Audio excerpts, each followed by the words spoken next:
अस्सलामु अलैकुम वरहमतुल्लाहि वबरकातुह।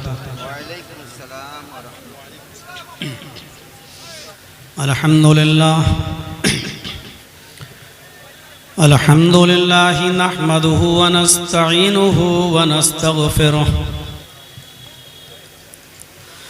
व नऊज़ु बिल्लाहि मिन शुरूरि अनफुसिना व मिन सय्यिआति अमालिना।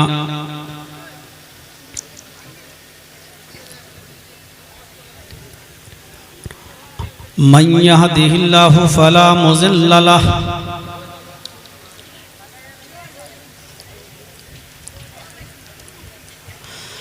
व मन युज़लिल्हु फला हादिय लह।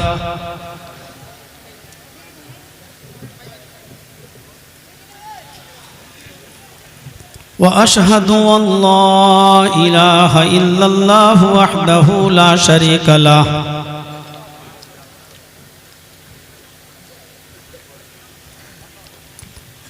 व अशहदु अन्न मुहम्मदन अब्दुहु व रसूलुहु। अम्मा बाद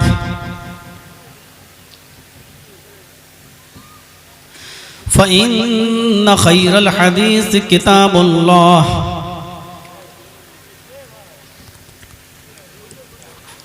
व खैरल हदी हदी मुहम्मदिन सल्लल्लाहु अलैहि वसल्लम व शर्रुल उमूरि मुहदसातुहा व कुल्लु मुहदसतिन बिदअह व कुल्लु बिदअतिन ज़लालह व कुल्लु ज़लालतिन फिन्नार।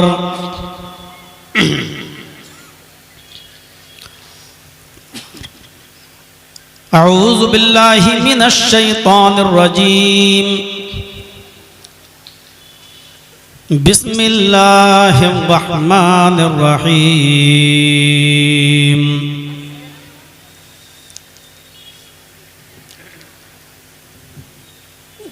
वल्लज़ीना ला यदऊना मअल्लाहि इलाहन आखर वला यक़्तुलूना अन-नफ़्सल्लती हर्रमल्लाहु इल्ला बिल-हक़्क़ वला यज़नून।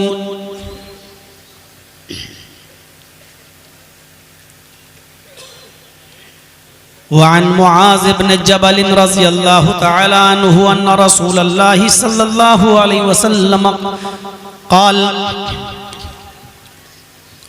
वअन मुआज़ रज़ियल्लाहु तआला अन्हु क़ाल औसानी रसूलुल्लाहि सल्लल्लाहु अलैहि वसल्लम बिअश्रि कलिमात ला तुश्रिक बिल्लाहि इन क़ुतिल्ता औ हुर्रिक़ता वला तउक़्क़न्न वालिदैक व इन अमराका अन तख़रुज मिन अहलिक व मालिक वला तत्रुकन्न सलातन मक्तूबतन मुतअम्मिदन फ़इन्न मन तरक सलातन मक्तूबतन मुतअम्मिदन फ़क़द बरिअत मिन्हु ज़िम्मतुल्लाह वला तशरबन्न ख़म्रन फ़इन्नहु रअसु कुल्लि फ़ाहिशह इय्याका वल मासियह फ़इन्न बिल मासियति हल्ल सख़तुल्लाह। रवाहु अहमद फ़ी मस्नदिही। रब्बि इश्रह ली सदरी व यस्सिर ली अमरी वहलुल उक़दतम मिन लिसानी यफ़क़हू क़ौली। स्टेज पर बैठे हुए मुअज़्ज़ज़ उलमाए किराम, मुअक्कर उलमा हज़रात, इलाक़े के बावक़ार अहबाब, रानी पतरा और उसके अतराफ़ व अकनाफ़ से तशरीफ़ लाए हुए मुअज़्ज़ज़ सामीईन हज़रात, इस जलसे को कराने वाले नौजवानों की एक मखसूस टीम उनके अराकीन और मेंबरान और ज़िम्मेदारान, इस्लामी ख़वातीन, माँ और बहनों, नौजवानों, अज़ीज़ बच्चों, रात के तकरीबन 1 बजे तक, 1:15 बजे तक बहुत ही खूबसूरती के साथ आपने इस प्रोग्राम को सुना है और दिल जमाई के साथ बैठे हैं। और अब आधी रात से भी ज़्यादा का वक्त गुजर चुका है। इस वक्त भी बड़ी मतानत और संजीदगी के साथ बैठकर आप किताब व सुन्नत पर मबनी बातें सुन रहे हैं। साथ में नया एक इदारे की बुनियाद पड़ रही है हिफ्ज़ खाने की, उसका ताउन भी आप किए हैं और उम्मीद है कि और मज़ीद करेंगे। जिन लोगों ने इस हिफ्ज़ खाने को खोलने की हिम्मत की है, उनके हौसले को आपसे उम्मीद है कि आप पस्त मत होने दीजिएगा। और जो बेड़ा इन्होंने उठाया है, मेरी दुआ है कि अल्लाह रब्बुल आलमीन उसको पाए तकमील तक पहुँचाए। इस वक्त मुल्क के जो हालात हैं वो बहुत ही ज़्यादा नागुफ्ताबे हैं, जिनको बयान नहीं किया जा सकता। इस वक्त मदरसों के ऊपर जो चाबुक चल रहा है, जो कोड़े बरसाए जा रहे हैं, वो शायद आपको मालूम हो। हम उत्तर प्रदेश के लोगों से पूछिए क्या कंडीशन है, कितने मदरसों पर बुलडोजर चलाए जा चुके हैं और उनको गिराया जा चुका है। आप के मदरसे बहुत आज़ादी के साथ चल रहे हैं और अभी तक उसमें कोई ऐसी रुकावट नहीं आई। और मज़ीद अल्लाह से दुआ है कि बारे इलाह बिहार के इन इदारों को, इन चलने वाले मदरसों को उस किस्म की नौबत से महफूज रखना जो हम लोग उत्तर प्रदेश के अंदर भुगत रहे हैं। इनमें अपना अमन और अमान और शांति कायम फरमाइए। लिहाजा ये आपकी जिम्मेदारी है। आप जितना इन मदरसों के लिए ताउन करेंगे, आपके ताउन से ये मदरसे हरे भरे रहेंगे, चलते फिरते रहेंगे और इन मदरसों से निकलने वाले ही लोग इस्लाम के सिपाही बनकर निकलेंगे इंशाअल्लाह। मुझे उम्मीद है कि आपने जो चंदा कराने वाले थे उनके हाथ पर जो ताउन किया है वो किया है। 99 से मैं बिहार में आ रहा हूँ, 2025 चल रही है। इस 26 साल के अरसे में आज भी रानी, पतरा, राम घाट और पूर्णिया और अररिया और कटिहार सीमांचल के जिन इलाकों में इतने लंबे अरसे के बाद भी जहाँ मेरा प्रोग्राम होता है, आपकी तादाद, सुनने वालों की तादाद में कोई कमी नहीं होती है। ये आपकी मोहब्बत की एक निशानी है, कलामत है। मुझे उम्मीद है कि इसी मोहब्बत के हवाले से आप इंशाअल्लाह इस इदारे का ताउन मेरे हाथ पर भी आप करेंगे। ये इदारे कायम हैं, आप अमन व अमान और सुकून के साथ हैं। इन बच्चों की तालीम की खैरो बरकत से आप सुकून के अंदर हैं और उम्मीद है इंशाअल्लाह आगे अल्लाह और खैरो बरकतों से आपको नवाजेगा। लड़कों के साथ साथ लड़कियों की तालीम भी आपके यहाँ चल रही है। आप यकीन मानिए, मदरसा चलाना कितना मुश्किल काम है, ये हम और लोगों से पूछिए। मुझ जैसा मशहूर आदमी, मुझ जैसा मशहूर शख्स अभी तक कोई एक मदरसा नहीं चला पाया। एक मर्तबा खोला, हिम्मत की, लेकिन 2 साल के बाद ही मैंने देख लिया कि क्या क्या सुनना पड़ता है। मैंने कहा जल्द से ही बेहतर है, हम नहीं चला पाएंगे। ना इतना हम लोगों के तंज और ताने सुन पाएंगे। कितना सुनना पड़ता है मदरसे वालों को, है? अगर आपने 10 रुपए भी दे दिया तो उसका एक एक पैसे का हिसाब व किताब, और इसके बावजूद धूल के धुले हुए, और फिर भी हमारे और आपके ऊपर इल्जाम लगेंगे कि वाह साहब बिजनेस बना लिया, ये बना लिया। मैंने सिर्फ 2 साल चलाया और 2 साल चलाने के बाद मेरी हिम्मत जवाब दे गई और मैंने इस्तीफा दे दिया, मैं खत्म कर दिया। मेरे भाइयों, जो लोग चला रहे हैं उनके कलेजों से और उनके दिल गुर्दों से पूछो कि किस तरीके से चला रहे हैं। अल्लाह रब्बुल आलमीन इन मदरसों की हिफाजत फरमाए। आपके बगल में एक इलाका है अमनपुर, उधर एक लड़कियों का मदरसा है बनात आयशा सिद्दीका, वहाँ आपके पड़ोस में है। ईद के बाद वहाँ दाखिले होंगे, आप वहाँ अपनी बच्चियों को भेजें। दीन की तालीम जितना लड़कों के लिए ज़रूरी है उससे कहीं ज़्यादा लड़कियों के लिए भी ज़रूरी है। आज चोरियानियत का माहौल है, आज जो समाज के अंदर बेपर्दगी का माहौल है, आज जो समाज में बेराह रवी का दौर है, और वेस्टर्न कल्चर से, पश्चिमी तहजीब से, पश्चिमी सभ्यता से, मगरबी तहजीब से आज जो हमारी माँ बहनें मुतासिर होकर जो आज उरियानियत का मुजाहिरा कर रही हैं, हमारी बच्चियां जब मदरसों से पढ़कर निकलेंगी तो इंशाअल्लाह इस उरियानियत को रोकने में एक अहम रोल अदा करेंगी और ख्वातीन के लिए मशाले राह बनेंगी। लिहाजा आपसे गुजारिश है कि दीनी इदारों में जहां बनात चल रहे हैं वहां अपनी बच्चियों को भेजकर आप उन बच्चियों के मुस्तकबिल को भी रोशनास करें। आपका ये नया हिफ्स खाना है और आज 2 बच्चों की सर पे अमामा और पगड़ी बांधी गई है। अल्लाह की कसम जब ये मंजर देखता हूं तो बहुत खुशी होती है। इन बच्चों के सीने में वो किताब महफूज हो गई जिसकी हिफाजत का वादा 1400 साल पहले अल्लाह तबारक व तआला ने किया था। इन्ना नहनु नज़्ज़लना ज़िक्रा व इन्ना लहू लहाफ़िज़ून। हम ही ने इस कुरान करीम को उतारा है, हम ही ने इस कुरान करीम को नाजिल किया है और हम ही इस कुरान करीम की हिफाजत करेंगे।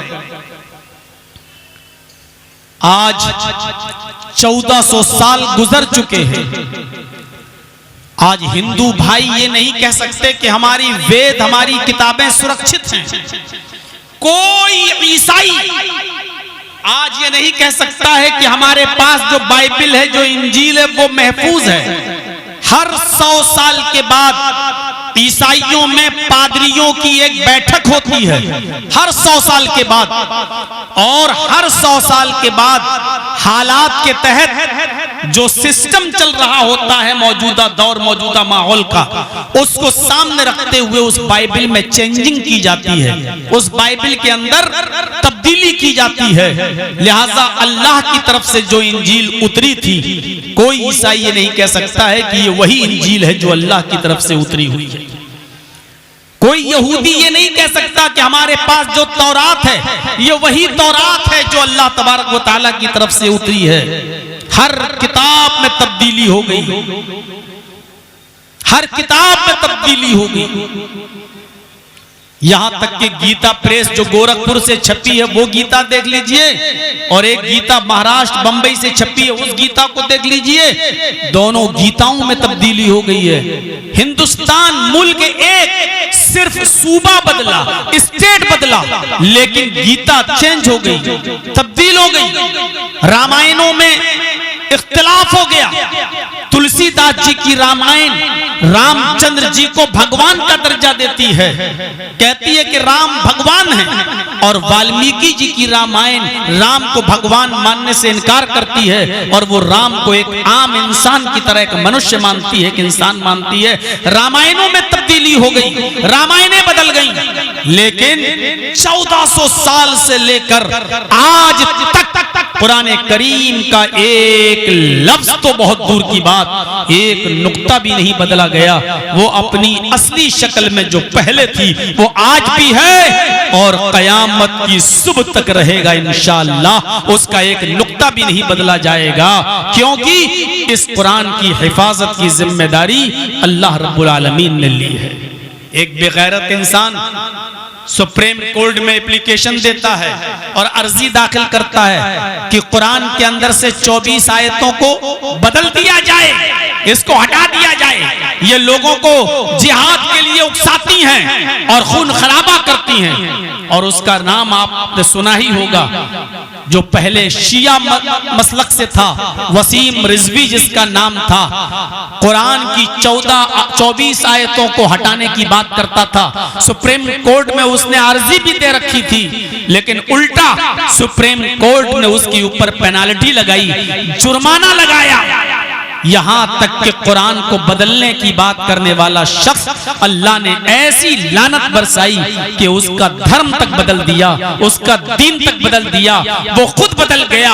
आज उसका मुसलमान के मजहब से कोई रिश्ता नहीं है, आज वो एक गैर मुस्लिम बन गया, एक मंदिर का पुजारी बन गया और कुरान को बदलने चला था, अल्लाह ने उसी को बदल दिया। मेरे भाइयों, मैं कहना ये चाहता हूं कि ये वो किताब है जो इन बच्चों ने अपने सीने के अंदर महफूज की है।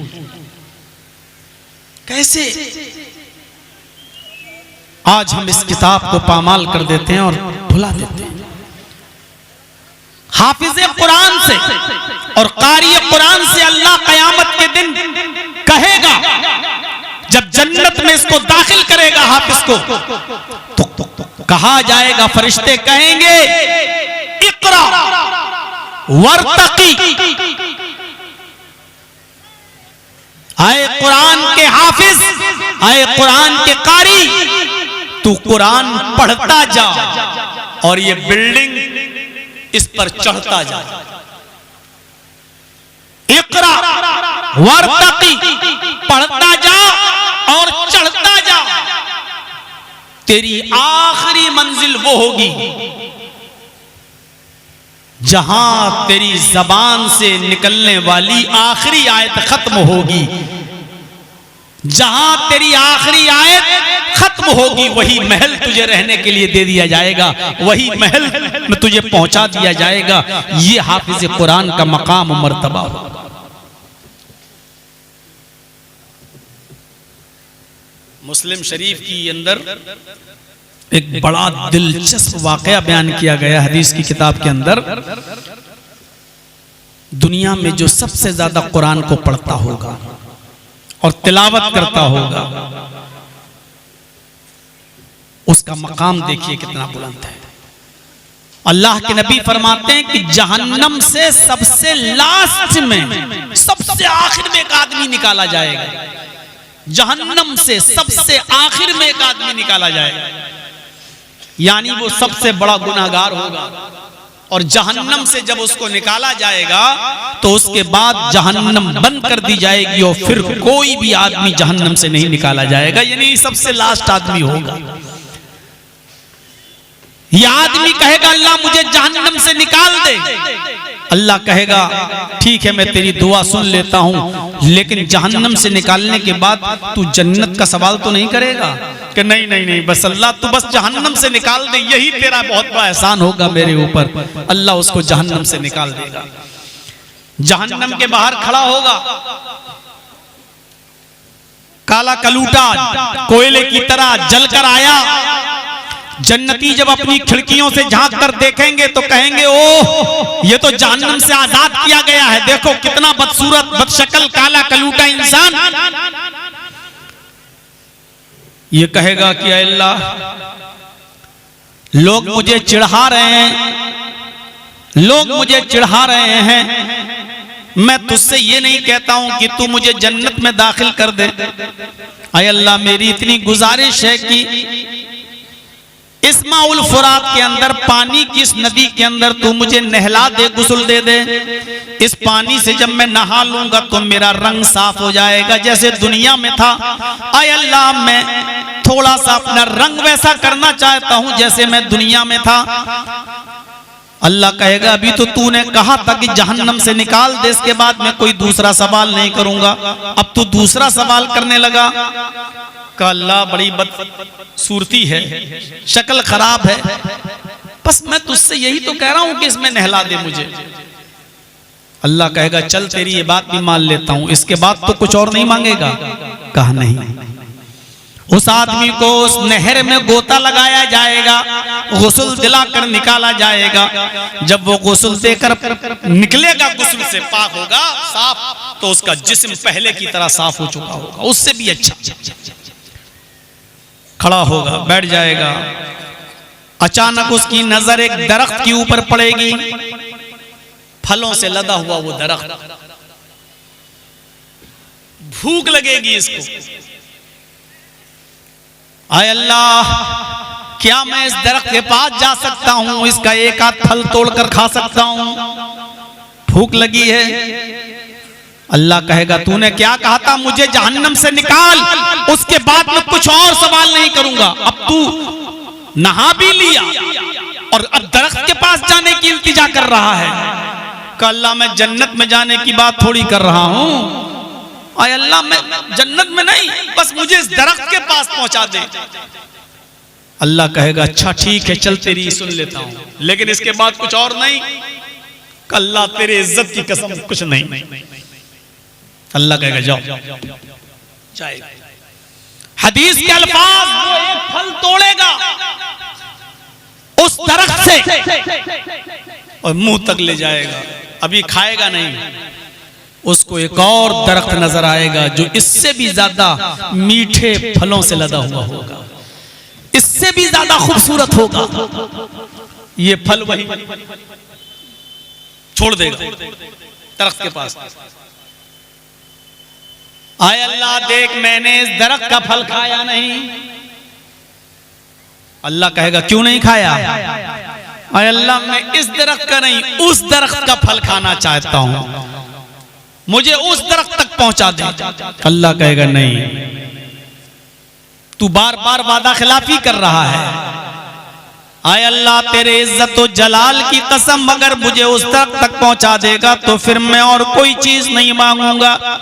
आय अल्लाह अगर तूने मुझे उस दरख्त के करीब पहुंचा दिया तो तेरी रहमत में कौन सी कमी आ जाएगी, तेरा क्या बिगड़ जाएगा? अल्लाह कहेगा तू बार बार वादा खिलाफी कर रहा है। अल्लाह तेरे इज्जत और जलाल की कसम, इसके बाद कुछ नहीं मांगूंगा। अल्लाह कहेगा अच्छा जाओ, फरिश्तों उसको पहुंचा दो वहां, और याद रखना इसके बाद कोई और बात नहीं सुनूंगा तुम्हारी। का ठीक है। चला गया, उस दरख्त के पास जाएगा, फल तोड़ेगा, खाएगा। अभी आधा फल खाया हो, आधा बाकी होगा। अब उसकी नजर जन्नत के दरवाजे पर पड़ेगी। जन्नत के दरवाजे को देखकर ललचा जाएगा। वो चाहेगा कि अब मैं कुछ ना कहूं, लेकिन रह नहीं पाएगा बगैर कहे हुए। चीख कर कहेगा इलाहुल आलमीन, मेरी किस्मत में जन्नत कहां है? मैं दुनिया में सबसे गुनाहगार इंसान था, जहन्नम में भी सबसे ज्यादा मैंने अजाब बर्दाश्त किया। आय अल्लाह जन्नत तो मेरी किस्मत में नहीं, बड़ा नाम सुना था तेरी जन्नत का, उसका दरवाजा आज मैंने देख लिया। आय अल्लाह अगर ये आधा फल जो बाकी रह गया है, क्या मैं जन्नत के दरवाजे से टेक लगाकर ये फल नहीं खा सकता? अगर तू मुझे जन्नत के दरवाजे तक पहुंचा दे तो तेरी रहमत में क्या कमी आ जाएगी, तेरा क्या बिगड़ जाएगा? अल्लाह मैं तुझसे जन्नत थोड़ी मांग रहा हूं, मुझे जन्नत के दरवाजे तक पहुंचा। अल्लाह कहेगा अच्छा, उंगली पकड़ के दामन पकड़ने की प्लानिंग, धीरे धीरे जन्नत में घुसने का प्लान नहीं। अल्लाह मेरी किस्मत में जन्नत कहां है? अल्लाह ये फल बचा है, बस दरवाजे पर टेक लगा के खाऊंगा बस। अल्लाह कहेगा अच्छा सच बोल रहा है? अल्लाह तेरे इज्जत और जलाल की कसम, इसके बाद कुछ नहीं मांगूंगा। और मुस्लिम के अल्फाज इजाजत मिल जाएगी, वो जाएगा और जन्नत के दरवाजे पर टेक लगाकर फल खाएगा। ऐसे जैसे कोई कुर्सी ना गिर जाए पीछे, ऐसे हाँ हाँ ऐसे टेक लगाएगा तो उसके पीठ की धमक की आवाज जन्नत के दरवाजे से अंदर जाएगी, जहां फरिश्ते ड्यूटी दे रहे होंगे। जब वो जन्नत के दरवाजे पर किसी की धमक की आवाज सुनेंगे, उसकी पीठ की धमक की, तो दरवाजा खोलेंगे फरिश्ते और जन्नत का दरवाजा खोलेंगे। कौन है इधर? कौन? फरिश्ते जैसे ही पूछेंगे, ये आदमी जो मुड़ के देखेगा तो फरिश्तों को नहीं देखेगा, इसको जन्नत का अंदरूनी, जन्नत का दाखिली नेमतों का खजाना नजर आएगा। जन्नत की नेमतें देखेगा, वो जन्नत की नेमतें उसको नजर आएंगी। अब जन्नत की नेमतें देखकर इसके होश उड़ जाएंगे। वो फरिश्ते कह रहे हैं यहां कैसे, और वो कहेगा अरे तुम चुप रहो। आसमान पे नजर डालेगा, इलाहुल आलमीन, जन्नत में हमेशा के लिए रहना ये मेरी किस्मत में कहां है? मुझे कहां जन्नत नसीब हो सकती है? मैं तो बहुत गुनाहगार इंसान था, लेकिन आए अल्लाह, तेरे पैगंबरों ने, तेरे नबियों ने, तेरे रसूलों ने, उलमा के एक तबके ने बड़ी बड़ी नेमतें जन्नतों की बयान की, जन्नत का जिक्र किया, जन्नत की नेमतें बयान की। इलाहुल आलमीन, एक मर्तबा मुझे जन्नत घूम लेने दे, मैं खुद ही बाहर निकल जाऊंगा। आय अल्लाह, अगर थोड़ी देर के लिए मैं तेरी जन्नत में चला जाऊं और तू मुझे इजाजत दे दे, तो तेरी रहमत में क्या कमी आ जाएगी? अल्लाह कहेगा फरिश्तों, इसका हाथ पकड़ो, चलो इसको जहन्नम के दरवाजे पे खड़ा कर दो। अब ये जन्नत में जा रहा है, एक एक करके बात बढ़ाता जा रहा है। फरिश्ते इसको पकड़ेंगे और खींचकर जहन्नम के दरवाजे की तरफ ले जाएंगे, लेकिन ये बार बार कहेगा, आय अल्लाह, मैं हमेशा के लिए जन्नत थोड़ी मांग रहा हूं, आए मेरे परवरदिगार, आय अल्लाह, एक मर्तबा मैं देख लूं। तेरे नबियों ने, रसूलों ने, मौलवियों ने बड़ा जन्नत की नेमतों का तज़किरा किया, मेरी नजर पड़ी, आय अल्लाह, एक बार अगर तू दिखा देगा तो तेरी रहमत में क्या कमी आ जाएगी? अल्लाह कहेगा फरिश्तों, छोड़ दो उसका हाथ, जाओ एक बार इसको जन्नत घुमा दो, दिखा दो मेरी जन्नत। देखना चाहता है, जाओ इसको इजाजत देता हूं, जाओ जन्नत देख लो, और जन्नत दिखाकर इसको बाहर निकाल दो। अब वो फरिश्तों से कहेगा अरे छोड़ो, अल्लाह ने इजाजत दे दी। जन्नत में घुसेगा, दूध की नहर, शहद की नहर, शराब की नहर, ये वाली शराब नहीं, ये तो गंदी है, और ये वाली शराब फारसी वाली है, वो शराब अरबी वाली होगी, शराब शरबत से, और यहां जो शराब है वो फारसी वाली है। दो लफ्जों से मिलके बनी है, शर और आब, दोनों को मिलाएंगे तो कहा जाएगा शराब। शर के माना गंदा, शर के माना बुरा, शर के माना गंदा, और आब के माना पानी। जब दोनों को मिलाया जाएगा तो क्या कहा जाएगा? शराब, गंदा पानी, जिसका नाम ही हो गंदा पानी, खराब पानी, नापाक पानी। आज उस पानी को हमारी नौजवान नस्ल पीती है और बड़े आराम से कहती है शराब का ठेका, सरकारी शराब का ठेका। अरे शराब जो फारसी में कहा ही जाता है बुरे पानी को, गंदे पानी को, मेरे भाइयों, वो आपकी सेहत और तंदुरुस्ती के लिए अच्छी कैसे हो सकती है? उस आदमी को जन्नत में एंट्री मिल जाएगी, जन्नत में धीरे धीरे कदम रखेगा ताकि वो देख सके और देर तक जन्नत में रह सके। अचानक इस आदमी की नजर मकाम महमूद पर पड़ेगी, लेकिन मकाम महमूद में तो अल्लाह के रसूल के अलावा कोई और नहीं जा सकता। वो तो मकाम सिर्फ अल्लाह के नबी के लिए है। उस मकाम को देखकर उसी के बगल में एक और मकाम होगा जो हाफिजों के लिए बनाया गया होगा, जो कारियों के लिए बनाया गया होगा, जो मंजिल, जो बिल्डिंग, उस बिल्डिंग को देखेगा, आशीष करेगा, कहेगा अल्लाह जन्नत की सारी नेमतें देख ली, क्या इस महल को देखने की एंट्री नहीं मिलेगी? क्या ये महल में नहीं जा सकता? इस महल में दाखिल होने की इजाजत दे दे, एक मर्तबा देख लूं अंदर से कैसा है। बाहर से जिसकी खूबसूरती है तो अंदर से कैसी होगी? अल्लाह कहेगा फरिश्तों जब सब दिखा दिया तो ये बिल्डिंग भी दिखा दो, जाने दो इसको।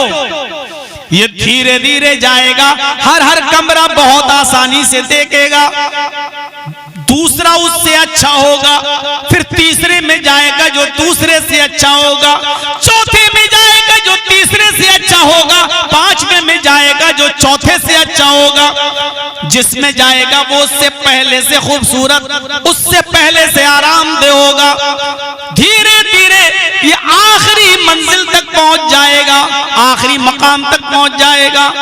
अल्लाह हुक्म देगा फरिश्तों इसने सब कुछ देख लिया, अब इसको नीचे उतारो और जहां से लाए हो वहीं वापस कर दो।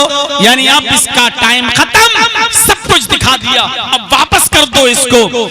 अब ये कुछ नहीं कह पाएगा। जब फरिश्ते इसको उतारेंगे ऊपर वाले महल से तो ऐसे पीछे मुड़ के उस कमरे को देखेगा, फिर सीढ़ी पर कदम, फिर देखेगा, फिर कदम बढ़ेगा, फिर देखेगा। अल्लाह कहेगा फरिश्तों मेरा बंदा कुछ कहना चाहता है लेकिन अब शर्म की वजह से कह नहीं पा रहा है, लेकिन उसके दिल में जो आवाज उठ रही है उसको मैं सुन रहा हूं, कोई और नहीं। इसलिए कि इन्नहु अलीमुम बिज़ातिस सुदूर, अल्लाह की जात है वही जो सीने के भेदों से भी वाकिफ है, सीने के राजों से भी वाकिफ है। आए फरिश्तों मेरे इस बंदे के हाथ को छोड़ दो। फरिश्ते छोड़ देंगे। अल्लाह कहेगा मेरे बंदे मैंने ये महल तेरे लिए ही बनाया है, ये महल का हकदार तू है, जा इस महल में तू रहे और हमेशा हमेशा रहेगा, अब तुझे कभी इस महल से निकाला नहीं जाएगा, ये महल मैंने तेरे लिए बनाया है। वो हाथ छुड़ाएगा फरिश्तों का और सीधे महल की तरफ भागेगा और कहेगा फरिश्तों सुना नहीं अल्लाह ने मुझे इजाजत दे दी, वो उस महल पर जाकर अपना कब्जा जमा लेगा। ये हदीस, ये वाकया, ये मंजर जब अल्लाह के नबी साहबा किराम में बयान कर रहे थे तो अबू हुरैरा रज़ी अल्लाह ताला अन्हु ने सवाल किया था, अय अल्लाह के रसूल सबसे ज्यादा गुनाहगार इंसान, सबसे ज्यादा जहन्नम में जलने वाला और सजा पाने वाला इंसान आखिर कुछ तो नेक काम किया होगा जिसको जन्नत का सबसे ऊंचा महल मिल गया रहने के लिए। अल्लाह के नबी फरमाते हैं कि हाँ उसने जो गुनाह किए थे उसकी सजा तो उसको जहन्नम में मिल गई, लेकिन उसकी एक नेकी थी, उस नेकी की वजह से उसको जन्नत में सबसे ऊंचा महल मिला। और वो नेकी ये थी कि ये कुरान की तिलावत बहुत करता था, कुरान को कसरत से पढ़ता था और कुरान पढ़ते वक्त ये किसी को कुछ तरजीह नहीं देता था। कुरान इसको अगर महीने में मुकम्मल करना है तो ये महीने में पढ़ लिया करता था। इसने मेरी किताब का टाइम, अल्लाह की किताब का टाइम किसी को नहीं दिया। इसने अल्लाह की सबसे मोतबर, सबसे सच्ची किताब कुरान की तिलावत की, सबसे अजीम और सबसे बुलंद किताब की तिलावत की है। अल्लाह ने भी इसके रहने के लिए सबसे बुलंद मकाम इसको अता फरमा दिया। मेरे भाइयों ये है मकाम कारी कुरान के लिए, ये है मकाम हाफिज़े कुरान के लिए, ये है दर्जा एक कुरान की तिलावत करने वाले के लिए जो कुरान को कसरत से पढ़ता है, उसका ये है मकाम। तिलावत एक तो हुआ कुरान का पढ़ना और एक होती है तिलावत, और अल्लाह ने तिलावत का हुक्म दिया है उतलु मा उहिया इलैका मिनल किताब व अक़िमिस सलाह। उस किताब की तिलावत कीजिए जो आपकी तरफ वही की गई, उस किताब को पढ़िए जो आपकी तरफ उतारी गई। उतलु मा उहिया इलैका मिनल किताब। पढ़ना तो ये भी होता है, तरावी में खड़े हो गए अल्लाहु अकबर और गैरिल मग़दूबि अलैहिम वलद्दाल्लीन तक तो गाड़ी सही चली। उसके बाद यालमून और तालमून के सिवा कुछ समझ में नहीं आता।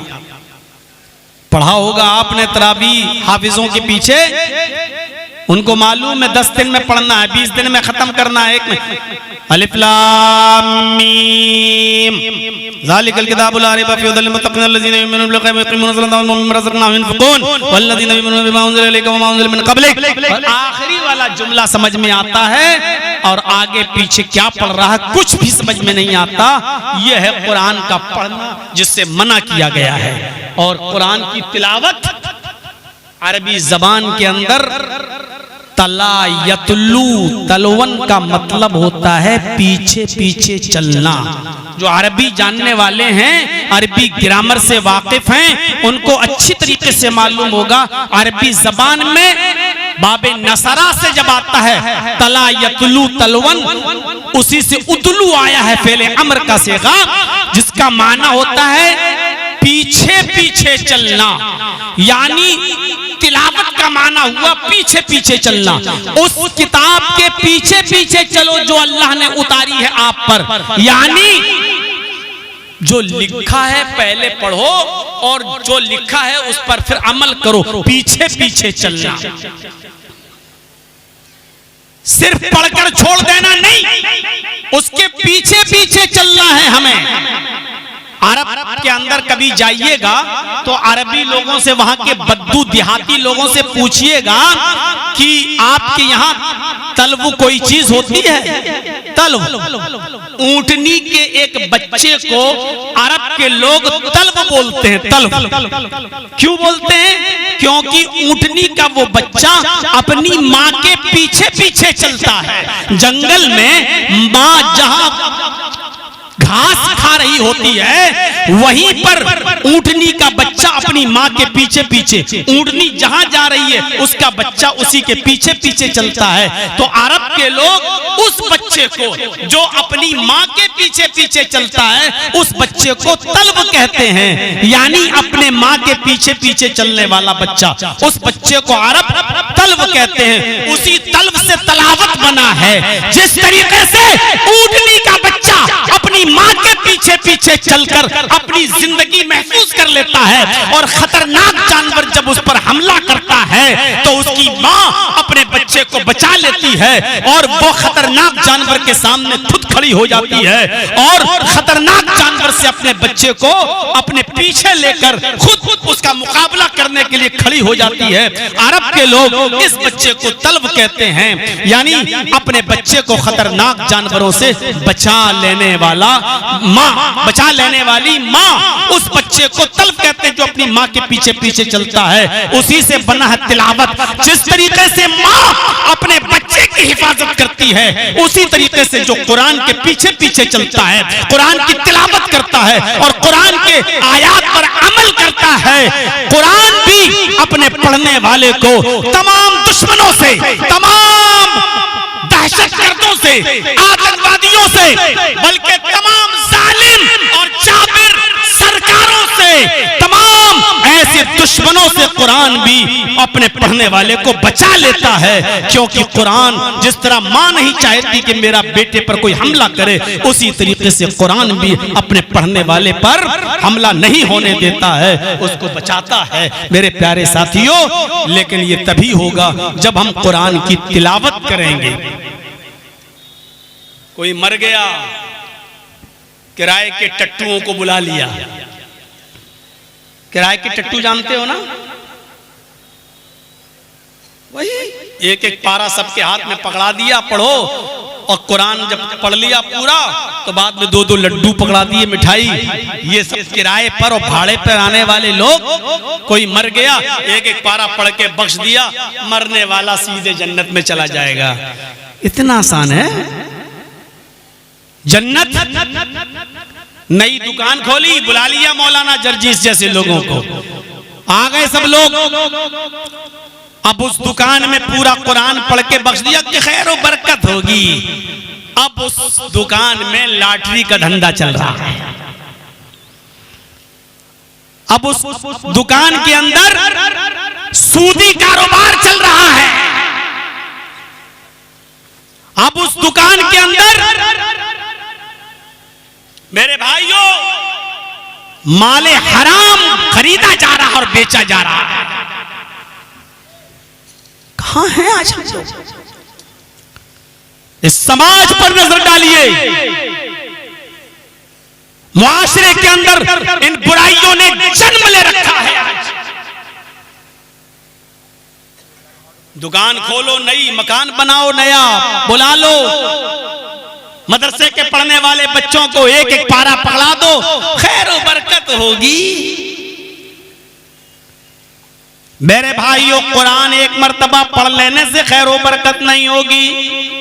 उस कुरान को रोजाना पढ़ने का मामूल बनाओ। एक टाइम फिक्स कर कीजिए। जरूरी नहीं कि आप रोजाना एक पारा पढ़ें, 2 पारे पढ़ें। आप रोजाना एक रुकू पढ़िए, समझकर पढ़िए, मतलब से पढ़िए और एक टाइम उसके लिए फिक्स कर लीजिए। हमें रोजाना फजर के बाद एक रुकू की तिलावत करना है, उसकी तफसीर पढ़ना है, उसके माना और मतलब पर गौर करना है, फिर उस पर अमल करना है।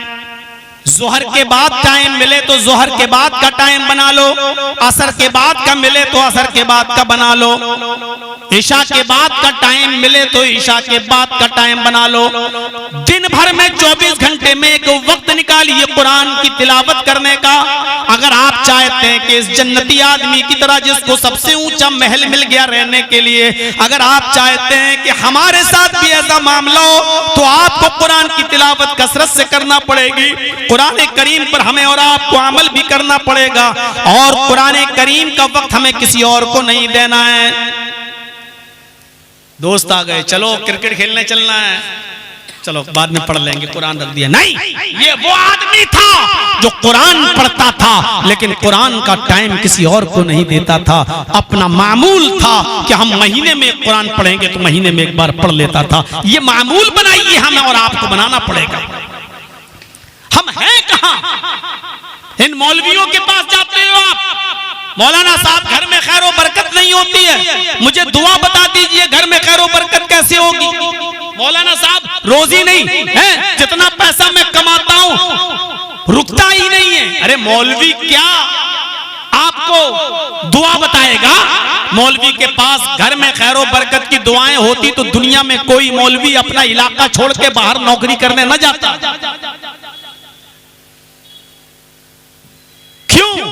आपके गांव में 10,000 रुपए भी महीना नहीं मिलता है, मजबूर होकर वो आपका गांव छोड़ के बंबई में, दिल्ली में, मद्रास में और केरल में 25,000 और 30,000 रुपए में नौकरी कर रहा है। अगर कुरान की दुआओं से खैर व बरकत मिल रही होती और मौलवी को दुआएं मालूम होती तो अपने बीवी बच्चों को छोड़ के वो क्यों जाता? हमको इतनी छोटी सी बात समझ में नहीं आती। भागे फिर रहे हैं मौलवियों के पास। वो मौलवी जैसे जादूगर जादू दिखाता है, जमीन से मिट्टी उठाया, मुट्ठी बंद की, लाठी घुमाया, मुट्ठी खोली तो 1 रुपया बना के दिखा देता है और हम कहते हो देखो मिट्टी का रुपया बना दिया। लेकिन वही जादूगर जब खेल खत्म करता है तो 2-2 और 5-5 रुपए की भीख आप ही से मांगता है। अरे जब तू मिट्टी को रुपया बनाना जानता है तो फिर तुझे 2-2 5-5 रुपए की लोगों से भीख मांगने की जरूरत क्यों पड़ी? जब मौलवी के पास मेरे भाइयों दुआएं बताकर रोजी और रोटी के दरवाजे खोलने की दुआएं मौजूद हैं तो ये ताबीज देकर फिर तुमसे 51 रुपए और 101 रुपए की भीख क्यों मांगता है? क्यों लेता है ये नजराना आपसे? कुछ चीजें ऐसी हैं कि जिन पर हमें और आपको अमल करना चाहिए।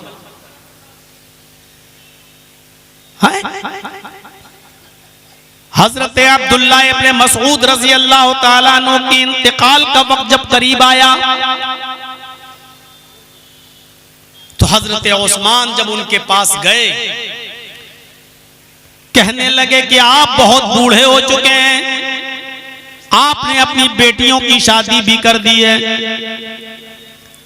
लिहाजा बैतुल माल से हम आपके लिए वजीफा मुतय्यन कर रहे हैं।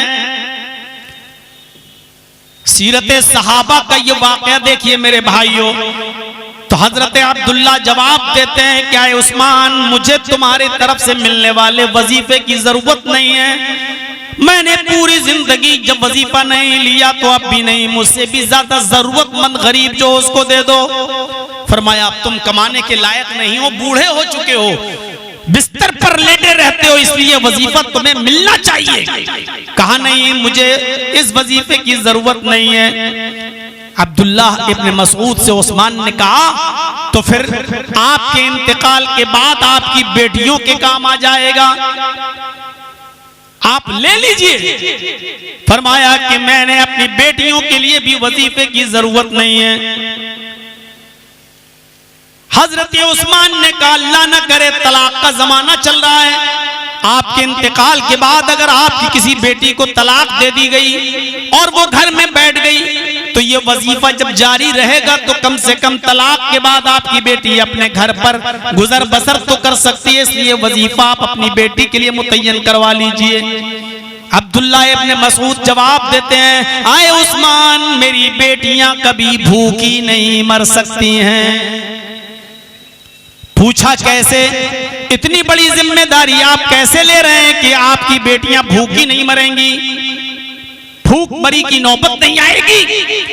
हजरत अब्दुल्ला फरमाते हैं, आए उस्मान, इसलिए कि मैंने अपनी बेटियों को सूरह वाक़िया याद करा दी है, मैंने अपनी बेटियों को सूरह वाक़िया सिखा दी है। सूरह वाक़िया 26 में 27 में पारे में है। मेरे भाइयों, हजरत अब्दुल्ला कहते हैं मैंने अपनी बेटियों को सूरह वाक़िया याद करा दिया है और जुमे के खुतबे में मैंने अल्लाह के नबी को यह फरमाते हुए सुना है कि जिस घर में सूरह वाक़िया पढ़ी जाएगी उस घर में कभी फाका नहीं होगा, उस घर में कभी भुखमरी नहीं होगी। मैंने अपनी बेटियों को सूरह वाक़िया याद करा दी। हम अपने मुआशरे पर नजर डालें, कितनी हमने अपनी बेटियों को क्या सिखाया है। और जाओ अभी इंस्टाग्राम खोलिए तो बिहार की कितनी लड़कियां और बिहार की कितनी बेटियां, हम सिर्फ बिहार का नाम इसलिए ले रहे हैं क्योंकि बिहार में हूं, महाराष्ट्र में जाऊंगा तो वहां का भी नाम लूंगा, दिल्ली में जाऊंगा तो उधर का भी नाम लूंगा, यूपी में जाऊंगा तो उधर का भी नाम लूंगा। मैं बिहार इसलिए क्योंकि मैं बिहार में हूं। मेरे भाइयों, जाओ और देखो कि हमारी कितनी बेटियां आज इंस्टाग्राम पर, टिकटॉक पर वीडियो बनाती हुई नजर आती हैं। अपने जिस्मों से कपड़े उतार कर फेंक दिए हैं, अपने जिस्मों से कपड़े उतर गए हैं, दुपट्टे उतर चुके हैं। कितनी नंग और कितनी और यानियत के साथ आज कैसी कैसी वीडियोस बन रही हैं। हमारे घर में खैर और बरकत के दरवाजे खुले तो कहां से खुले। लड़के 12-12 बजे के बाद घर में आ रहे हैं और बाप बेचारा जानता है लेकिन अपने बेटे से कुछ नहीं कह पा रहा है क्योंकि वो डांट न दे, कहीं फटकार न दे। आज बाप को अपने बेटे को समझाने की फुर्सत नहीं है। ईशा की नमाज के बाद, ईशा की नमाज के बाद मेरे भाइयों रोजाना घर से बाहर निकलना, ईशा की नमाज के बाद गप्पे करना शरीयत में जायज नहीं। अल्लाह के नबी सल्लल्लाहु अलैहि वसल्लम ने उन सहाबियों को भी मना कर दिया था जो ये कह रहे थे कि मैं तो रात भर नमाज पढ़ूंगा और कभी नहीं सोऊंगा। किसी ने कहा मैं दिन भर रोजा रखूंगा और कभी नहीं छोड़ूंगा।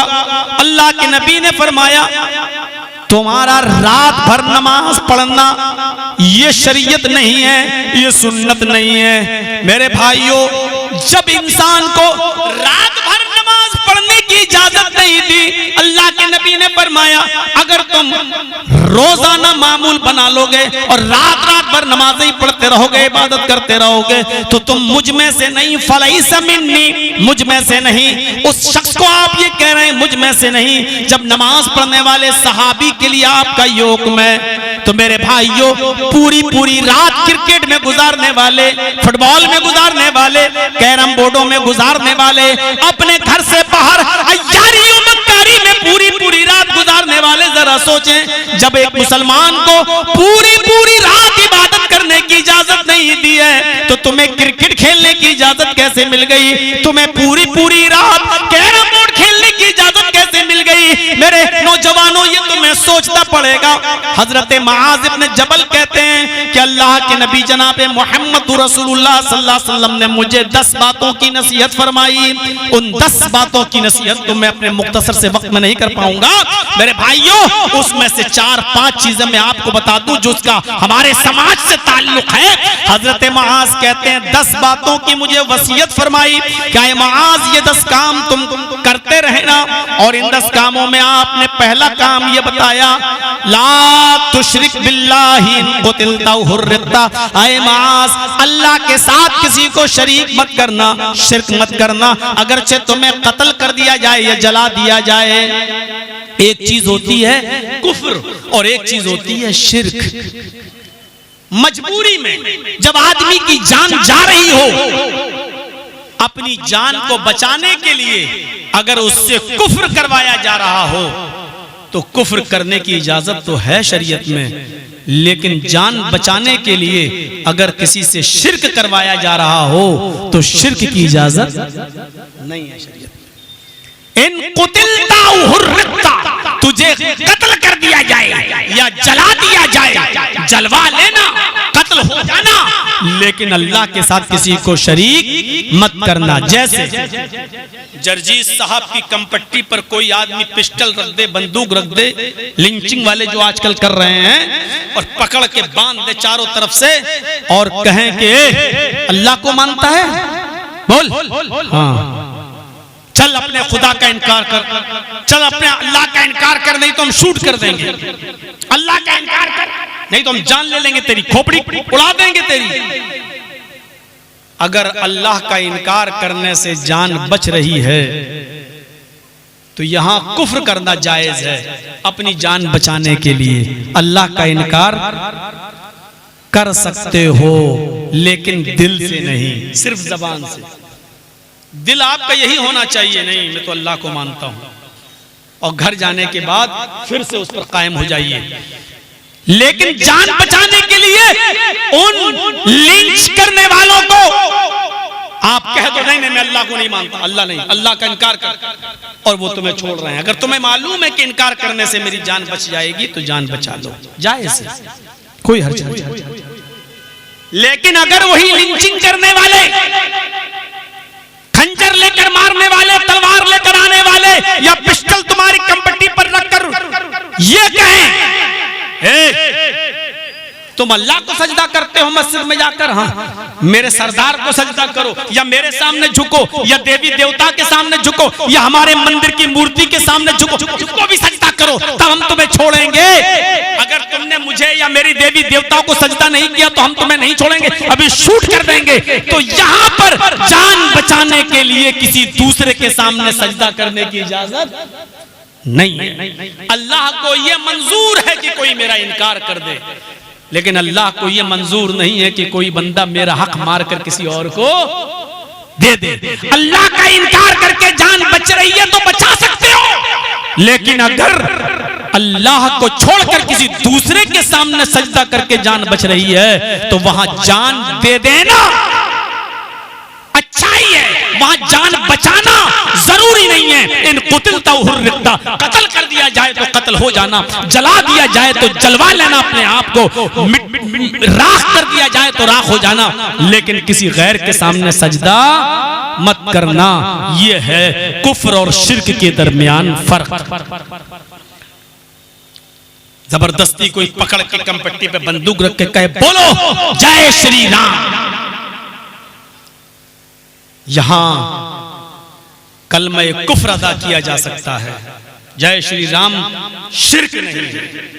आपने राम की अज़मत का इकरार किया है, कोई कलमा कुफ्र तो है लेकिन शिर्क नहीं है। ऐसा कहने से अगर जान बच रही है तो बचा लो, लेकिन वो ये कहे कि हमारे कृष्ण जी को, राम जी को सजदा करो, हमारे भगवानों को सजदा करो, तो यहां पर सजदा नहीं किया जा सकता है। यानी सजदा करके अपनी जान अगर आप बचा रहे हैं तो गलत कर रहे हैं। तो यही कहा है माज़ ला तुशरिक बिल्लाहि शैअन, अल्लाह के साथ किसी को इतना सा भी शरीक मत करना। इन कुतिलता हुर्रिता, चाहे तुम्हें कत्ल कर दिया जाए या जला दिया जाए, जल जाना, कत्ल हो जाना, लेकिन शिर्क मत करना, पहली चीज। दूसरी चीज अल्लाह के नबी ने कहा, आए माज़ ला तउक़न्न वालिदैक व इन अमराका अन तख़रुज मिन अहलिका व मालिक, आए माज़ तुम्हारे माँ बाप जो तुम्हारी जिंदगी में मौजूद हैं, बाप माँ दोनों, वालिदैन दोनों के लिए कहा गया है, व इन अमराका अन तख़रुज मिन अहलिका व मालिक, अपने माँ बाप की कभी नाफरमानी मत करना, किसी भी कीमत पर अपने माँ बाप का दिल न दुखाना। अगरचे तुम्हारे माँ बाप हुक्म दें तुम्हें बीवी बच्चों को छोड़ दो, अहलो हयाल से बेदखल हो जाओ और अपना मालो दौलत छोड़ दो, तो अपना मालो दौलत भी छोड़ देना कमाया हुआ। और तुम्हें अगर घर से निकालें तो अगरचे वो घर तुमने अपने पैसों से खरीदा हो, फिर भी अगर वो तुमसे कहें निकल जा घर से, तो तुम अपने घर से निकल जाना, लेकिन अपने माँ बाप की नाफरमानी मत करना। इतनी बड़ी कुर्बानी कोई औलाद देगी? अरे हम तो बाप के घर से नहीं निकलते हैं, अपने घर से कैसे निकल जाएं? हम तो बंटवारे में चढ़ बैठते हैं, बड़े भाई को इतना दे दिया, हमें इतना कम। हम तो अपने बाप का घर नहीं छोड़ सकते, अपना घर कैसे छोड़ें? यहां अल्लाह के नबी कह रहे हैं घर ही नहीं, बीवी बच्चों को भी कहें छोड़ दो तो छोड़ना पड़ेगा। यह है बाप की इज्जत, यह है बाप का मकाम, यह है बाप का दर्जा। कोई औलाद अपने बाप को ज़कात नहीं दे सकती है।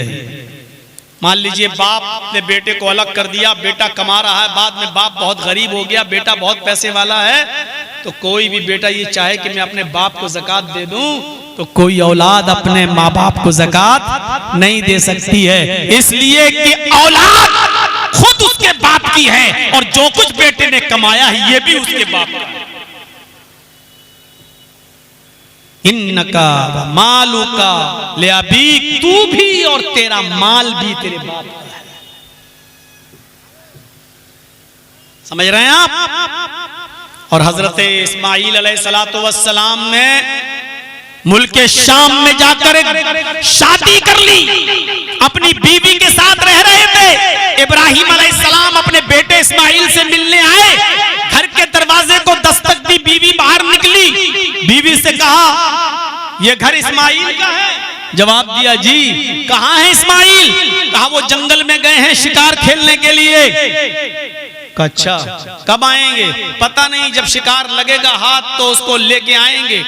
अच्छा घर में तुम्हारी गुजर बसर कैसे चल रही है? इस्माइल अलैहिस्सलाम की बीवी ने कहा कि बहुत बुरा हाल है मेरे घर का। क्या पूछ रहे हो? सुबह खा लूं तो शाम को नहीं मिलता, शाम को खा लूं तो सुबह नहीं मिलता, बहुत बुरा हाल है। देखो ना शिकार करने जाना पड़ रहा है जंगल में, कुछ है नहीं घर में खाने पीने को, जंगल के शिकार का गोश्त खाने पर डिपेंड है हमारे फैमिली, हमारा घर। हजरत इब्राहिम अलैहिस्सलाम ने बताया नहीं कि बेटी मैं तुम्हारा ससुर हूं, बताया नहीं। इतना कहा कि अच्छा ठीक है, जब तुम्हारे हस्बैंड घर पे आ जाएं उनसे कहना कि एक बूढ़ा आदमी आया था। कहा अच्छा ठीक है बोल दूंगी। और जब जाने लगे तो कहने लगे कि आए इस्माइल की बीवी, तुम्हारे हस्बैंड जब घर पे आ जाएं तो उनसे ये कहना कि एक बूढ़ा आदमी आया था, उसने तुम्हें सलाम कहा है और उसने ये कहा कि घर की चौखट ठीक नहीं है, अपनी चौखट को बदल दो। चौखट समझते हैं ना घर की? घर की चौखट ठीक नहीं है, इस चौखट को बदल दो। अब वो इस्माइल अलैहिस्सलाम की बीवी कहती है ये बुढ़ा सटिया गया, घर की चौखट तो बिल्कुल ठीक है, गर्मी में हवा आती है, सर्दी में धूप आती है, और बुढ़ा कह रहा चौखट बदल दो। तेरे बाप का हुक्म चलता है क्या? बता। हाँ जा ठीक है कह देंगे। इस्माइल अलैहिस्सलाम जब शाम को शिकार करके घर लौटे तो बीवी ने सारी बात बता दी। एक बूढ़ा आदमी आया था, अच्छा उन्होंने आपको सलाम कहा है। इस्माइल अलैहिस्सलाम मुस्कुरा दिए क्योंकि समझ गए कि वो मेरे बाप थे। क्या अच्छा सलाम कहा है? कहाँ? और कुछ कहा है? कहाँ? बड़ी बहकी बहकी बातें कर रहा था वो बुढ़ा। का क्या कह रहा था? का बुढ़े ने कहा कि अपने घर की चौखट बदल दो। बताओ इस चौखट में क्या बुराई है? सर्दियों में धूप आती है, गर्मियों में हवा आती है, चौखट तो ठीक है। बुढ़ा कह रहा था कि चौखट बदल दो। हजरत इस्माइल अलैहिस्सलाम ने कहा मेरी बीवी जरूर तुमने कोई ऐसी बात कही है। कहा मैंने क्या कहा? कहा कुछ पूछा था मेरे पाप उस बुढ़े ने। कहा पूछा था घर में गुजर बसर कैसी चल रही है? कहा तुमने क्या कहा? कहा मैंने कहा कि बहुत बुरा हाल है। जो घर का हाल था बता दिया। भूखमरी है, सुबह खा लो तो शाम को भूखे सो जाओ, शाम को खा लो तो सुबह भूखे उठ जाओ। शिकार के गोश्त पर घर की फैमिली चल रही है। जो कंडीशन थी वो मैंने बता दी। फरमाया मेरी बीवी यही वजह है कि मेरे बाप ने कहा चौखट बदल दो, क्योंकि तुमने अल्हम्दुलिल्लाह नहीं कहा। जब उसने पूछा कि घर का गुजर बसर कैसा चल रहा, तो मैं ये कहना चाहिए था अल्लाह ने जिस हाल में रखा है अल्लाह का शुक्र है, मैं हर हाल में अल्लाह का शुक्र अदा करती हूँ, ये कहना था तुम्हें। और तुमने कह दिया कि बहुत बुरा चल रहा है। मेरे बाप समझ गए कि तुम अल्लाह की ना शुक्रगुजार औरत हो, तुम अल्लाह की नाफरमान बंदी हो। अच्छा फिर कहा उन्होंने चौखट बदलने के लिए कहा है, चौखट तुम हो। वो बुढ़ा मुझे चौखट कह रहा था। हाँ, और बदलने का हुक्म दिया, यानी ये कहा कि औरत अल्लाह की नाफरमान बंदी है, इसको तलाक दे दो। आए मेरी बीवी मैं अपने बाप का हुक्म नहीं टाल सकता, मैं तुम्हें तलाक दे रहा हूं। ये था बेटा जो अपने बाप का इशारा भी समझ गया। और हजरत इब्राहिम ने ये कहकर कि मैं इस्माइल ने कि मैं अपने बाप का हुक्म नहीं टाल सकता, अपनी बीवी को तलाक दे दी। फिर दूसरी शादी कर ली। फिर एक जमाने के बाद इब्राहिम अलैहिस्सलाम फिर आए, फिर इस्माइल नहीं थे। फिर दूसरी बीवी से पूछा कहां गए शिकार करने, कब आएंगे? शाम तक आएंगे। घर में गुजर बसर कैसी चल रही? का अल्हम्दुलिल्लाह अल्लाह का शुक्र है, हर हाल में ठीक हूँ। का अच्छा ठीक है, जब तुम्हारे शौहर घर में आ जाएं तो कहना एक बूढ़ा आदमी आया था, उसने सलाम कहा है और उसने कहा है कि घर की चौखट बिल्कुल सही है, उसको बरकरार रखना, उसको बदलने की जरूरत नहीं है। बीवी ने पूरी बात बताई। इस्माइल अलैहिस्सलाम ने कहा घर की चौखट तुम हो, यानी मेरे बाप तुमसे खुश हैं। तुमने कहा अल्हम्दुलिल्लाह अल्लाह का शुक्र है जिस हाल में हूँ। मेरे भाइयों इतनी सी नाफरमानी की थी इस्माइल अलैहिस्सलाम की बीवी ने कि घर का गुजर बसर अच्छा नहीं चल रहा। ये तो हमारे घर की औरतें रोज कहती हैं। और बताओ कहती कि नहीं कहती? कुछ करता नहीं है, पड़ा रहता है, रात में 12 बजे आता है, कमाता नहीं है, हैं? बच्चे कैसे पढ़ेंगे, घर कैसे बनेगा? ये तो ताने आजकल के मर्द रोज सुनते हैं। क्या कोई है आज की इस दुनिया में ऐसी औलाद जो अपने माँ बाप की बात मानकर घर छोड़ दे, मकान छोड़ दे, बीवी छोड़ दे, बच्चे छोड़ दे? नहीं। जबकि वालिदैन का मकाम इतना ऊंचा है कि अगर वो तुम्हें हुक्म दें कि अपने अहलो अयाल को छोड़ दो, बीवी बच्चों को छोड़ दो, मालो दौलत छोड़ दो, तो तुम्हें छोड़ना पड़ेगा। चलो दो चीजें शॉर्ट में बता रहा हूं। तीसरी चीज वला तत्रुकन सलातन मक्तूबतन मुतअम्मिदन, फर्ज नमाज कभी किसी भी हाल में मत छोड़ना।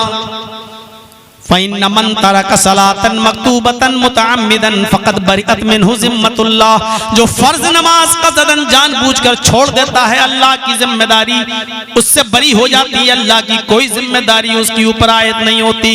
नमाज के बारे में तो आप मेरी पूरी तकरीर 2 घंटे की हमारे यूट्यूब चैनल पर पड़ी हुई है, आप सुन सकते हैं। मेरे भाइयों देख लीजिएगा नमाज के ऊपर। यहाँ इतना बता दूं कि फर्ज नमाज कभी किसी भी कंडीशन में आप नहीं छोड़ सकते। ला तत्रुकन्ना सलातन मक्तूबतन मुतअम्मिदन। उलमा बैठे हैं, जानते हैं, नून ताकीद बानून सकीला के साथ पेश किया अल्लाह के नबी ने। ला तत्रुकन्ना, हरगिज हरगिज कभी भी किसी भी कंडीशन में तुम फर्ज नमाज मत छोड़ना। फर्ज नमाज किसी भी कंडीशन में नहीं छोड़ी जा सकती है। खड़े होकर पढ़ने की ताकत नहीं है तो बैठ के पढ़ो, बैठ के पढ़ने की ताकत नहीं है तो लेट के पढ़ो, लेट के पढ़ने की ताकत नहीं है तो करवट से पढ़ो, करवट से पढ़ने की ताकत नहीं है तो आंख के इशारे से पढ़ो, आंख के इशारे से पढ़ने की ताकत नहीं है तो अपने होंठ हिला हिला के पढ़ो, लेकिन पढ़ना है। अगर वुजू बनाने से तुम्हें सर्दी का खतरा है, डॉक्टर ने पानी का इस्तेमाल मना बताया है, तो तुम्हें तयम्मुम करके नमाज पढ़ना है, लेकिन पढ़ना है।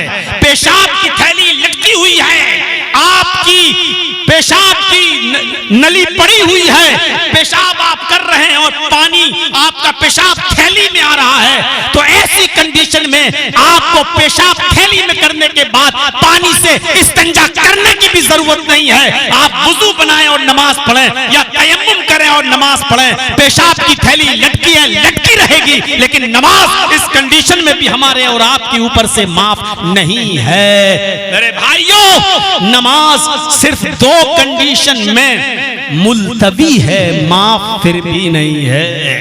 और दो कंडीशनें क्या हैं? इज़ा हज़रत ताम, आप जैसे ही खाना खाने बैठे और खाना आपकी बीवी ने लगा दिया और खाना आपके सामने आ चुका और इधर आजान की आवाज आ गई, अल्लाहु अकबर अल्लाहु अकबर, तो अब ऐसी सूरत में खाना चूंकि सामने मौजूद है तो अब खाना खा लो। अब खाना छोड़ के जाओगे तो नमाज पढ़ते वक्त भी खाने में डिस्टर्ब वो दिमाग लगेगा, और कोई अच्छी चीज पक गई तो नमाज में दिमाग कम लगेगा, उस अच्छी चीज पर दिमाग ज्यादा होगा। देसी मुर्गा, देसी मछली,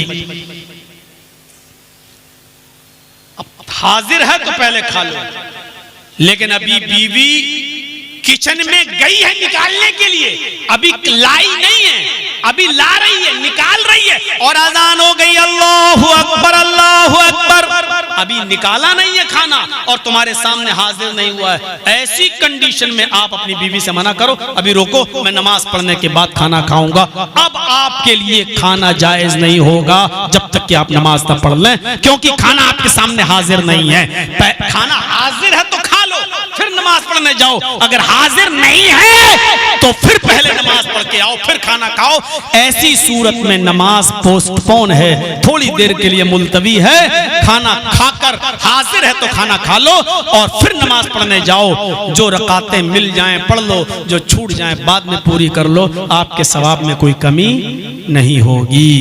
एक कंडीशन ये है। और दूसरी कंडीशन, इधर अजान है अल्लाहु अकबर अल्लाहु अकबर, इधर अजान जैसे ही हुई और उधर हमें तेज लेटरीन की जरूरत पेश आ गई, बहुत जोर से हमें हाजत, पेशाब और लेटरीन की जरूरत पेश आ गई। तो ऐसी कंडीशन में शरीयत इजाजत देती है, बल्कि हुक्म देती है कि आप पहले जरूरत से फारिग हो जाएं, जरूरत से पहले लेटरीन कर लें, पेशाब से फारिग हो जाएं, उसके बाद आएं, वुजू बनाएं और फिर नमाज पढ़ने के लिए जाएं। जो रकात मिल जाए वो पढ़ लो, जो छूट जाए उसको बाद में पूरी कर लो।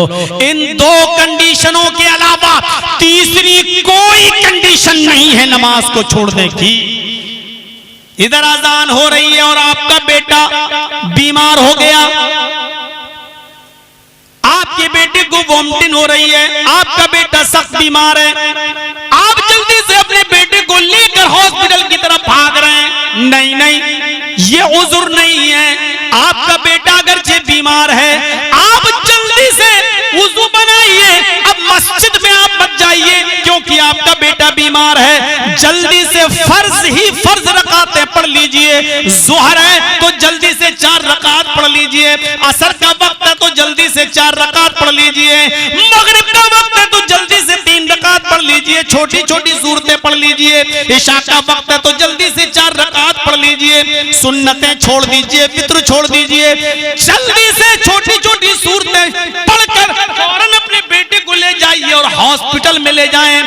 आपके लिए ऐसी कंडीशन कंडीशन में भी नमाज छोड़ना जायज नहीं है। नमाज के मामले में सिर्फ इतना कह दिया जाए मुख्तसर ये कि आपको कितनी बड़ी खुशी मिली हो, चाहे जितनी बड़ी खुशी मिली हो, और नमाज का टाइम हो जाए तो आपको नमाज पढ़ना पड़ेगी। उस खुशी की वजह से आप नमाज नहीं छोड़ सकते हैं। मसलन आपके पास 5 बेटियां हैं, आप दुआ कर रहे हैं अल्लाह मुझे बेटा दे, मुझे बेटा दे, 5 बेटियां दे चुका है, मुझे बेटा दे, और अल्लाह ने आपकी दुआ सुन ली, इधर बेटा पैदा हुआ, आपको खुशखबरी मिली, 5 बेटियों के बाद अल्लाह ने आपको बेटा दिया। कितना खुश होगा आदमी, मुझे बेटा मिला, कितना खुश होगा। फौरन यहाँ खुशी मिल रही है कि अल्लाह ने बेटा दिया, उधर अजान की आवाज आ रही है, ऐ अल्लाह के बंदो इस खुशखबरी को सुनकर भी तुम्हारे ऊपर नमाज माफ नहीं है, फौरन जाओ नमाज पढ़ो। खुशी सुनी तो नमाज पढ़ो। और इसके उल्टे भी है, आपको बहुत बड़ी दुख की खबर मिली है, गम। 6 बेटियों के बाद एक बेटा था आपके पास, 12 साल की उम्र हुई, 15 साल का हुआ, आपका बेटा मर गया। क्या गुजरेगी आपके ऊपर? अल्लाह कोई लेना ही था तो बेटी ले लेता। हमारी और बेटियां थी, एक बेटा था, 6 बेटियां, एक बेटा तूने वो भी ले लिया। इतना बड़ा गम पहुंचा। अभी मौत की खबर सुनी और इसी वक्त अजान की आवाज आ रही है। इतनी बड़ी गम की खबर सुनने के बाद भी नमाज तेरे ऊपर से माफ नहीं है, तुझे इसी वक्त नमाज पढ़ने जाना है। यह है नमाज का मामला। मेरे भाइयों, अब आप अंदाजा लगा सकते हैं, ला तत्रुकन्ना सलातन मक्तूबतन मुतअम्मिदन फइन्न मन तरक सलातन मक्तूबतन मुतअम्मिदन फक़द बरियत मिनहु ज़िम्मतुल्लाह। अल्लाह की जिम्मेदारी हट जाती है अगर नमाज छोड़ दें। और चौथी चीज नौजवानों तुम्हारे ताल्लुक से, वला तशरबन्न खमरन फइन्नहु रासु कुल्लि फाहिशतिन, कभी शराब मत पीना, इसलिए कि शराब हर बुराई की जड़ है, हर बुराई की जड़ है। शराब पीने वाला कोई भी गुनाह कर सकता है। और सुन लो, मेरे अल्फाज पर गौर कीजिए, शराब पीने वाला कोई भी गुनाह कर सकता है, क्योंकि शराब के नशे में उसको होश नहीं रहता। कभी अल्लाह के नबी ने फरमाया था, कभी अल्लाह के रसूल ने कहा था कि मेरी उम्मत पर भी वही जमाना आ जाएगा जो बनी इसराइल पर आया था। बनी इसराइल में 72 फिरके थे, मेरी उम्मत में 73 फिरके होंगे। यानी मेरी उम्मत एक कदम आगे चलेगी, पीछे नहीं रह सकती बनी इसराइल के। यहां तक के अल्लाह के नबी ने फरमाया, अगर बनी इसराइल में कोई शख्स अपनी मां के ऊपर ऐलानिया जिना किया होगा अपने मां के साथ, हैं लौ अता अला उम्मतिही अला उम्मिही अलानियतन लकाना फी उम्मती मै यसनउ ज़ालिक। अल्लाह के नबी फरमाते हैं, अगर बनी इसराइल में किसी ने अपनी मां के साथ चौराहे पर, रोड पर जिना किया होगा तो मेरी उम्मत पर कयामत उस वक्त तक नहीं आएगी जबकि मेरी उम्मत के लोग भी अपनी मां के साथ ऐलानिया जिना न करें। मुसलमान अपनी मां के साथ जिना करेगा, मुसलमान अपनी बहन के साथ जिना करेगा, मुसलमान अपनी बेटी के साथ जिना करेगा। हाफिज अहमद इब्न हजर अस्कलानी ने फतहुल बारी में लिखा है कि एक मुसलमान अपनी मां, अपनी बहन और बेटी के साथ जिना कैसे करेगा? वो शराब के नशे में धुत होगा और शराब उसके दिमाग से सोचने और समझने की सलाहियत को छीन लेगी और शराब के नशे में आकर वो चौराहे पर आम लोगों के सामने वो अपनी मां के साथ और अपनी बहन के साथ और अपनी बेटी के साथ जिना करेगा। और जब तक मुसलमान ऐसा ना करे कयामत नहीं आएगी। ये शराब इतनी गंदी चीज है, ये शराब मां बहन और बेटी के साथ जिना करने पर उभारती है। नौजवानों, इस शराब से तौबा करिए, छोड़िए, मुआशरे को पाक और साफ कीजिए शराब से। और 5वीं बात जो हमने बताई थी, इय्याका वल मासिया फइन्न बिल मासियति हल्ला सखतुल्लाह, अल्लाह की नाफरमानी का हर काम छोड़ दीजिए। जहां अल्लाह की नाफरमानियां होती हैं, अल्लाह का अजाब उस बस्ती पर हलाल हो जाता है। अल्लाह की नाफरमानियों में सबसे बड़ी नाफरमानी मेरे भाइयों सूद और सूदी कारोबार, लेन देन, सूद और ब्याज का कारोबार है जो सबसे बड़ी नाफरमानी है, सबसे बड़ी नाफरमानी। सूदी कारोबार मेरे भाइयों ये अल्लाह की नाफरमानी का सबसे बड़ा जरिया है, क्योंकि आप जब सूद खाएंगे तो ये हराम माल है, और जब आप हराम खाएंगे तो आपकी नमाज नहीं होगी। जिसने हराम का एक लुकमा खाया, एक लुकमा, मेरे भाइयों 40 दिन तक की उसकी इबादत कबूल नहीं होती है। यहाँ तो हराम खा खा कर हमारी परवरिश हुई है, पूरी बॉडी हराम से बनी हुई है। हम सोचे कि आज हमारे पास कौन सा बिजनेस और कौन सा कारोबार चल रहा है। और सुना है मैंने आपके इस इलाके के अंदर औरतें बिजनेस करती हैं, औरतें बिजनेस करती हैं। कोई बंधन बैंक है, एक ग्रुप है, ये बिजनेस घर घर जाती हैं और मेंबर बनाती हैं। ये भी सूद की एक शक्ल है, क्योंकि आप जितना देती हैं उससे ज्यादा आप लेती हैं। 50,000 दिया जा रहा है तो 60,000 आपको मिल रहा है।